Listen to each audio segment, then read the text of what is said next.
Global warming અને climate ચેન્જના પડકારોથી સમગ્ર વિશ્વ અત્યારે ઝઝૂમી રહ્યું છે, ત્યારે તેની સીધી અસર ખેતી પર જોવા મળી રહી છે। ત્યારે નવસારી કૃષિ યુનિવર્સિટી ખાતે બદલાતા વાતાવરણ સામે ટકી શકે તેવા પાકોનું સંશોધન જેવા વિષય પર ત્રિદિવસીય સેમિનારનો શુભારંભ કરવામાં આવ્યો છે। સમગ્ર દેશમાંથી આવેલા 300 જેટલા વૈજ્ઞાનિકોએ આ સેમિનાર દરમિયાન ચર્ચા વિચારણા કરશે। આ ઉપરાંત ખેડૂતો, ઉદ્યોગકારો સાથે આ વિદ્યાર્થીઓ આ સેમિનારમાં ઉપસ્થિત રહેશે।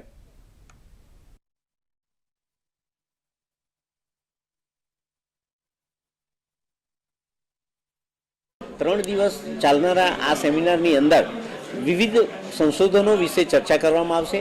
એટલું જ નહીં, પણ હવે પછીના દિવસોમાં આપણે greenhouse gas, carbon dioxide gas, આ બધા મિથેન ગેસ, આ બધા ઝેરી ગેસો જે છે એ ઝેરી ગેસોની અસર કેવી રીતે ઓછી કરી શકીએ અને આવનારી પેઢીને માટે એક સારું, સ્વચ્છ, ચોખ્ખું વાતાવરણ કેવી રીતે આપી શકીએ તે બાબત માટેની मनोमंथन કરવામાં આવશે। यहाँ पे एक इंटरनेशनल कॉन्फ्रेंस हो रही है क्लाइमेट चेंज पे, इसका इम्पैक्ट क्या है लाइवलीहुड पे, क्रॉप प्रोडक्शन पे, एनिमल हस्बेंड्री पे, या जनरल जो हमारे एनवायरनमेंट पे इसका क्या क्या इफ़ेक्ट है, उस पे ये चर्चा होगी। 3 दिन 3 डेज़ की कॉन्फ्रेंस है गुजरात में।